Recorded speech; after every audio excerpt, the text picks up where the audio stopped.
showing our activities on social media, showing the ground field activities also on social media, in my opinion, is key. Farmers, we support many different type of beneficiaries and workers.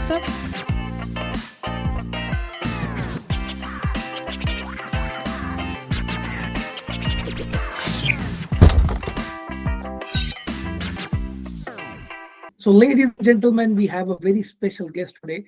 She is a humanitarian activist. With that, she is anthropologist. With that, she is executive director and co-founder of Mercy Hand Europe. She is Michela Maccabruni. Thank you so much for your precious time. Thank you very much for having me here. It's a pleasure for me and looking forward to support in any way. So when I was going through your profile, I've seen a lot of things. Like you are a social activist as well, you are an anthropologist as well, and you are working a lot of things. So for the better understanding of our audience, can you describe the people who are working as an anthropologist? What are their duties and how they are making the society a better place? How they are building community as a better place?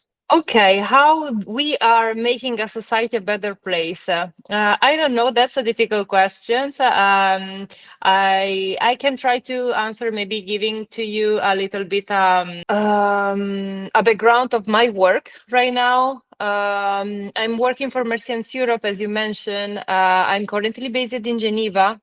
And my organization basically is following the value that we gave to it, that is trying to support local actor, local organization, local people, in order to respect, let's say, the culture, their needs. We believe that they know better what are their needs, how we can support them. But in the meantime, we support them to align with international standards, basically. So as international organization, we are working in very different sectors based on the needs. It can be emergency aid, it can be protection, legal service, health, social assistance, education, livelihood and agriculture. Those two actually are our strengthen, our strongest sector. We work for women empowerment, for children's rights, based on the need, based on the expertise of our field, of our staff, of our local organization. We give support where needed. Okay, very well said. So you're playing your part, and I think small things makes a big thing. So we appreciate that. Uh, we are living in a digital world, and where a lot of people they are doing a lot of social activism in 2025. But what is the difference between real social activism and just people? There are some people as well who are just like promoting their stuff on social media, but on the other side, they don't do something on a ground level. So, what is your take on it? Thank you very much for the question. So, social activism and showing our activities on social media, showing the ground activity, field activities, also on social media, in my opinion, is key to build trust among people. There's a lot of doubts over the activities of humanitarians, of NGOs, international NGOs, and other entities.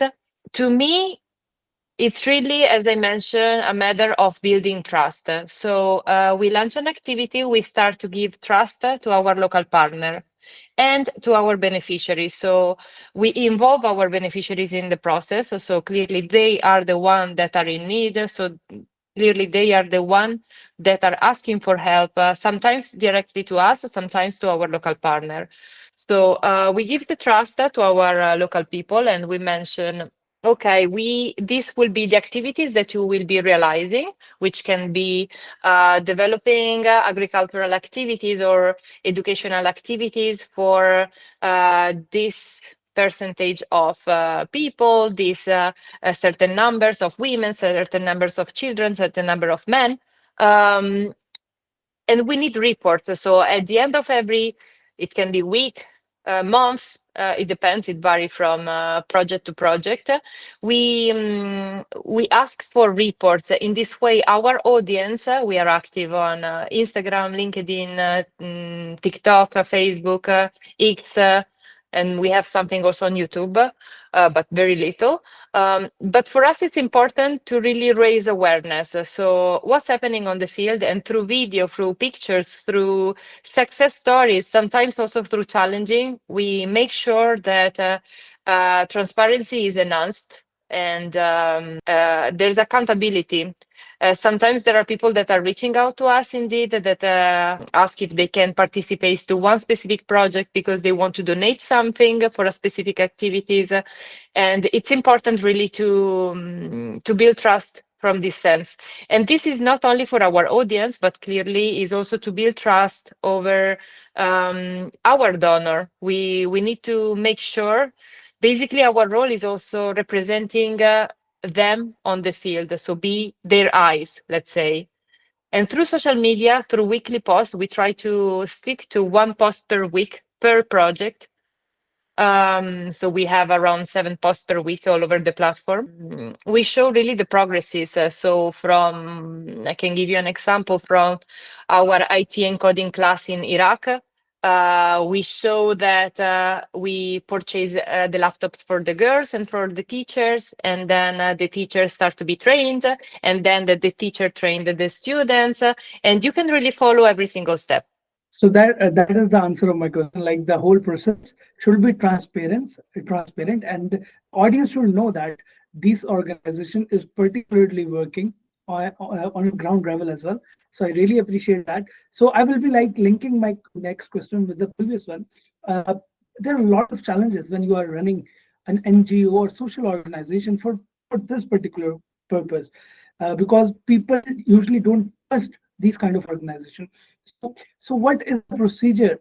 Like how you maintain your finances, how you manage your expenses, how you guys generate funds for, because you have a team, right?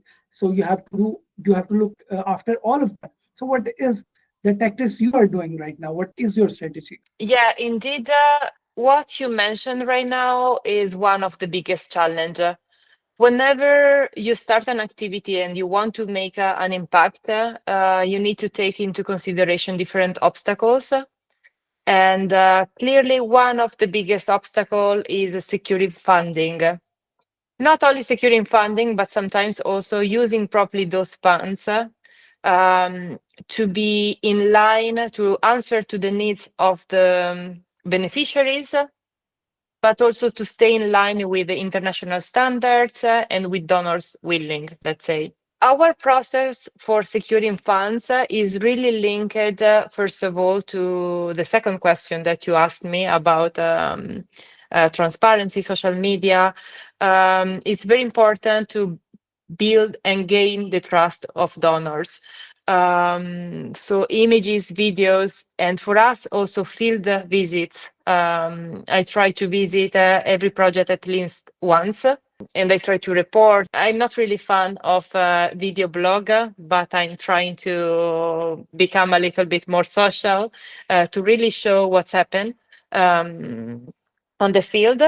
So we normally do like that. We try to start an activity. Sometimes also at the very beginning, it was something on a voluntary base. I remember the beginning of the beekeeping project that we have in Syria. We started with a very little amount with a group of volunteers, and then showing what we were doing. We were reaching to donors coming from all over the world till the moment that someone decide to have trust in us and to keep going and sponsoring us, maybe certain part of activities or maybe the entire project. It has been a long process, honestly, because I established Mercians Europe in 2019. Until September 2021, we haven't received funds.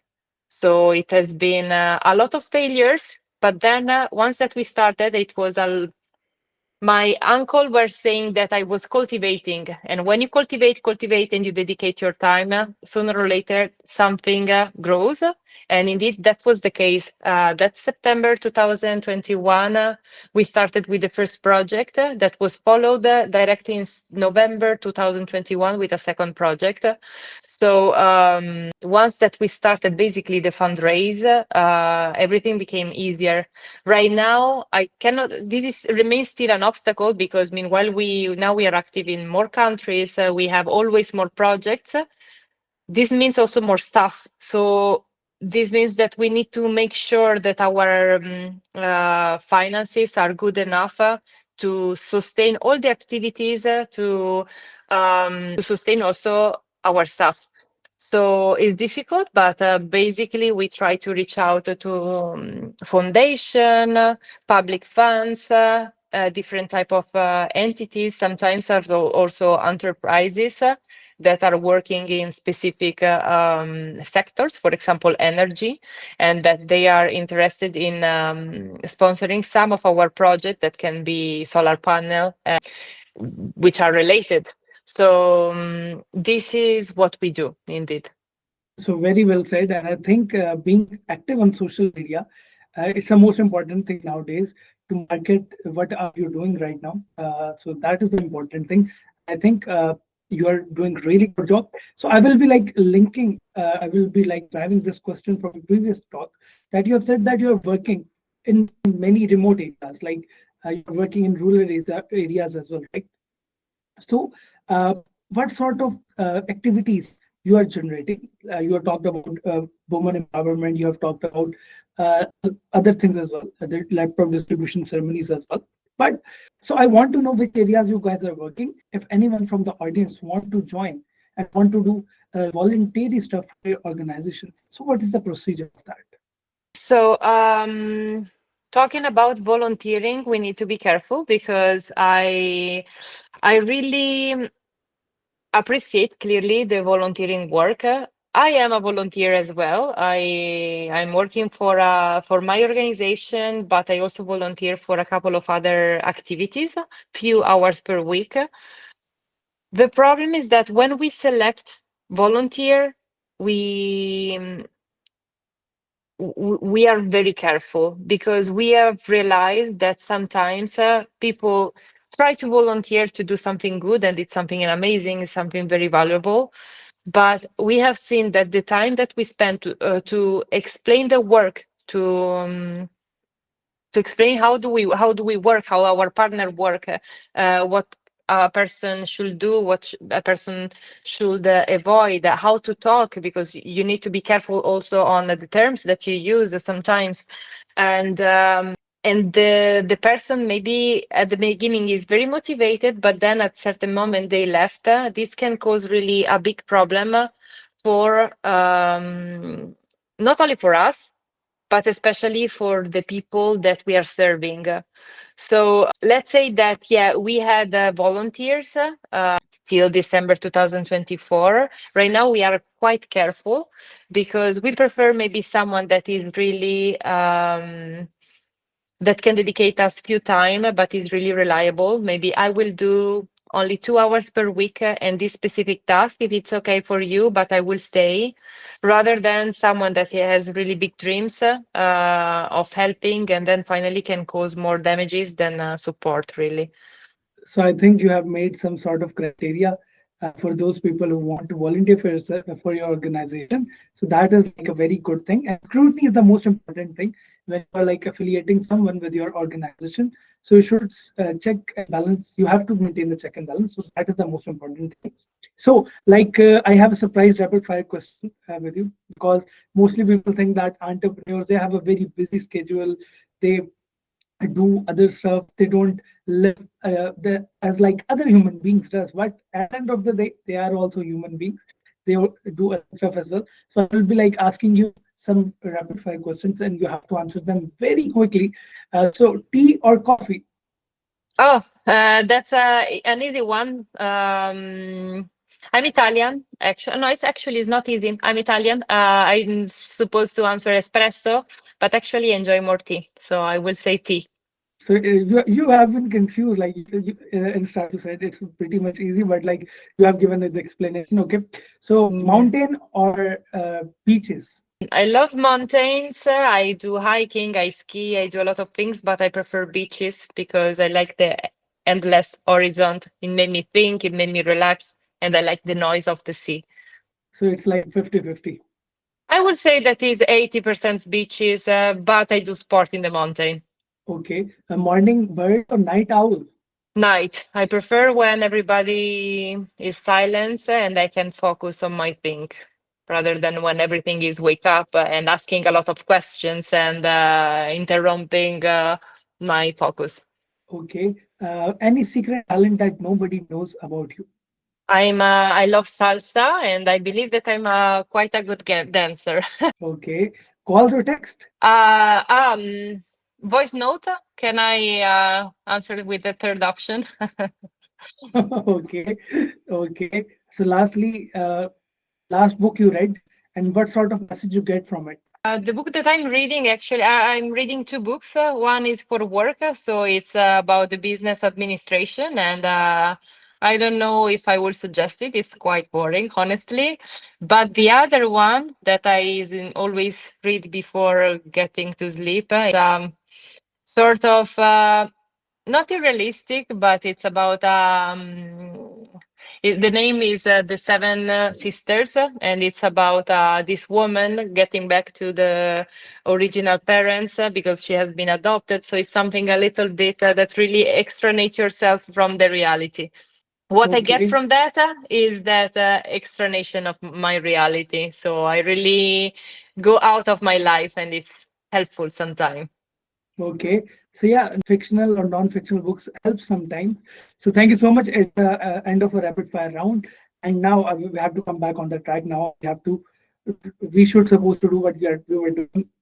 So farmers are the backbones of any society, and you have been very active, actively working with farmers, and I really appreciate that. But on the other side, we see that a lot of farmers in all over the world, they are illiterate.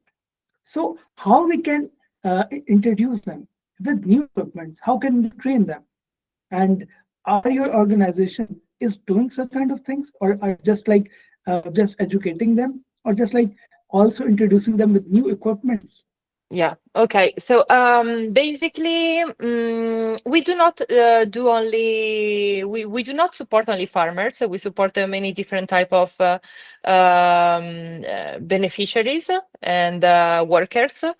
But I believe that farmers are, and let's say the agricultural fields are the one that we support the most. I love agriculture and I love see how it can be a good source of income and how it can really, I mean, it's really important in the countries where we are working on right now. It can be really a source for the future. Like it can means rebuilding the societies. What we do for them is normally we start with trainings because our target beneficiaries are already existing farmer that knows their activities and they only needs to face some problems. So, for example, yeah, I'm a beekeeper, but my bees are dying. Why they are dying? And then we explain to them what's happening. But we have also young generation of farmers that do not have a work and wants to start their working career with becoming a farmer. And we have also normally the half of of those beneficiaries are women.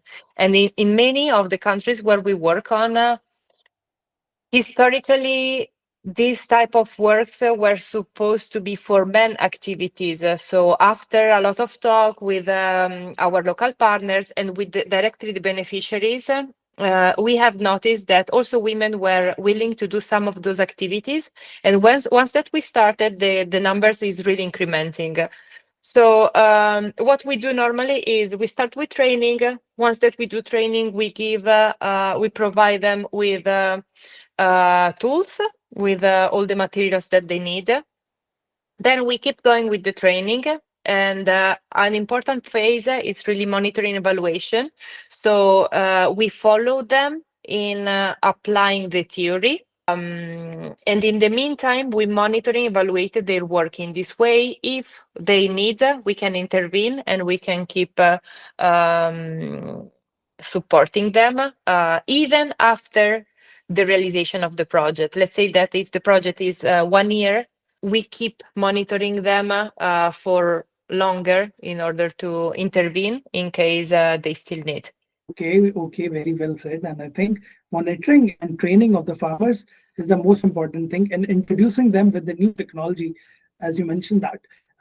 There is a word from last previous years have been using feminism, and it has been associated with women empowerment, and lot of people misunderstood feminism, and they used it in a negative way. So, what is actual feminism according to you, and uh, how it is interlinked with women empowerment? It's true. I'm happy that you are raising this question, and I always appreciate those questions coming from men. I have to say this.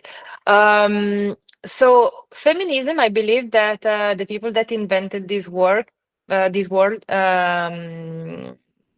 hasn't been really careful, because indeed it seems to be the contrary of machism, but it's not the case. Feminism, if you check really the definition of it, it's really that movements that try to give to the woman the same exact right of men. So it's about equality. It's about maybe equity as well, but it's not about believing that a woman is better of a man. Then clearly, as there are men that believe that men are better than women, probably there will be women that thinks the same. But that's not the point of feminism. So the point of feminism is really try to get, and women empowerment. I prefer to use women empowerment, gender equality. Indeed, I've never used in my speech the word feminism, but it's really about raising voices of women. Try to support them because we are an important part of the society, especially in the countries where where I work for. Unfortunately, due to wars, those are countries affected by war. Iraq, Syria, Ethiopia. We worked in Gaza. We worked in Ukraine. Often, men left for war, and women have left behind with children. Many of those husbands died, and now there are women in charge of families, women households that do not have any income, do not have any opportunities of work. So this is what we are trying to give to them, opportunities to make them survive and make their family survive. That is like a very sad reality, and like need to condemn such kind of inactivities. And I really appreciate the way you answered it.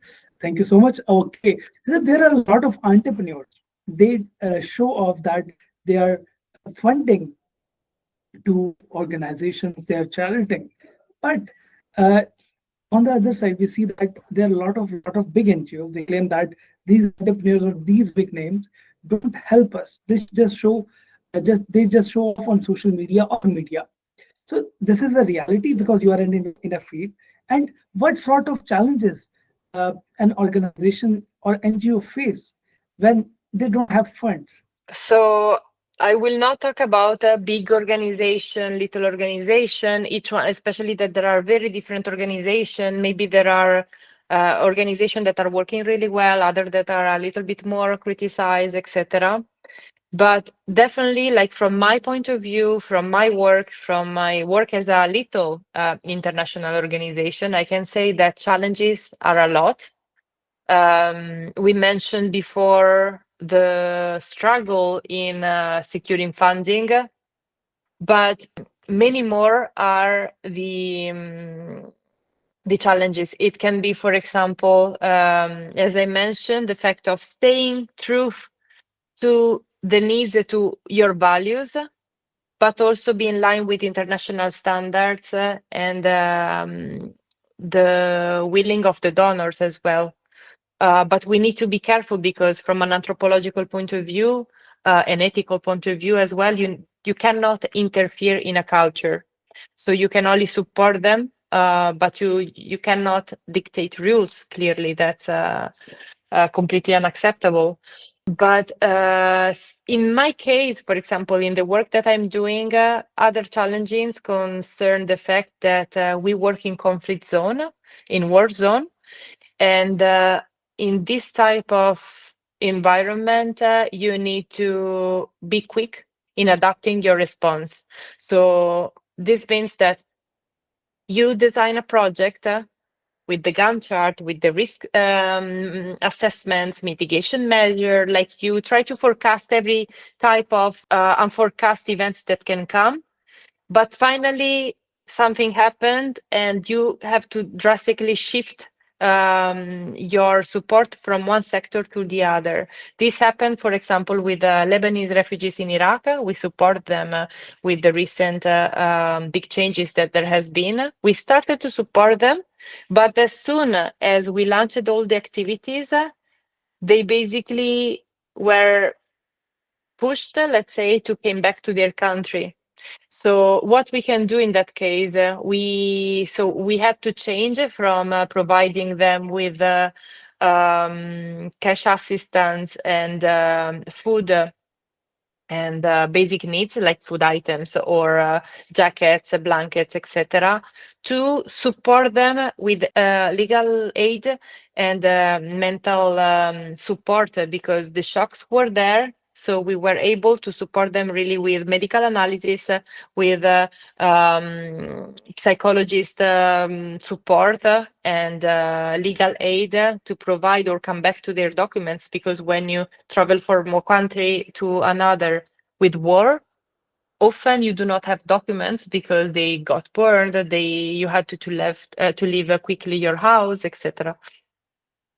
So this is another big challenge. There are many challenges, honestly. Also, when we started our activity of agriculture in Ethiopia, we considered the risk of climate change, but not enough. So finally, the rainy season, for example, changed drastically their time and it extended over 2 months. So we have delays of 2 months in our project. Luckily, thanks to our amazing local partner in Ethiopia, they have been able to catch up then the delays and go back and come back with all the activities. But this is something that can happen, and the best things that you can do is really try to do a good evaluation of all the risks that can happen and find mitigation measures. Sometimes for me, something that is really frustrating is also, especially in field trips and field work, is when I go there and I see that there's really a lot of needs, but resources are limited. So you say, yeah, I really would like to do more. I'm not doing enough. But unfortunately, you need to be real and you need to say, I'm doing my best. I need to stick to doing my best because I cannot do I cannot do more than this right now. I need to postpone the second activities in a second moment when we will have funds, for example. And this for me is also a challenge as executive director, let's say, to balancing my vision and expectation. So vision and execution. This is more like something that for me is a struggle. And I will not mention the challenges that everybody in any sectors are facing, like sometimes problems with staff, in person or remote. All of us has different values, philosophy, attitude, and sometimes really aligning all the people to work together in the same way is not easy. When you're trying to change something, you feel resistance, and I really appreciate that because lot of less people, almost 18 to 16% of people around the globe, they are just doing this social activism or they're working for it. And I think a lot of other people can play a vital role, and they also need to realize that they need to work for other people as well. So you are an inspiration for all of us. There were a lot of things we need to discuss with you, but we have a time limit. So before leaving any message for those entrepreneurs, for those people who are trying to do something, but they're continuously failing, their plans are not executing well. So what is your final message to them as a senior entrepreneur? Something that my professor of philosophy told me in during my high school time, that it was follow your dreams, follow your passion. Do not follow only those activities that you believe it will be economically good for you, because if you are motivated by a real passion, you will find a way. But I also would like to integrate this with try to be persistent in what you do. Try to do not be negative. Try to accept failures. You need to expect failures, because are also like a big part of your growth. Actually, I believe that I grow faster with my failures rather than with my successes. I had honestly many difficult moments, starting from my first 2 years of establishment of organization when I didn't get any results. I remember that my ex-boss basically were asking me, Michela, do you think that we will reach out any results sooner or later? I really remember that call, and it has been quite frustrating because I was really doing my best. But you do it, you keep doing, you try to sort it out, and with the right motivation, with the acceptance of obstacles, with a good business plan, because it's really important also that you um, understand like what do you need, how much money and time you can invest, and what are your expected outcomes, let's say in terms of my work. You then keep doing it till you start to receive the first results. But I believe that the majority of the activities really require time, faith, and perseverance. Consistency, determination, and hard work and execution is a key. So you have to be like, be motivated. One day you will get results. And thank you so much for your precious time. And I hope all the viewers like this podcast. If you like this podcast, do subscribe the channel and leave a comment below. It's time to take a leave. We will be going to meet you in the next podcast. Till then, take care. Bye bye.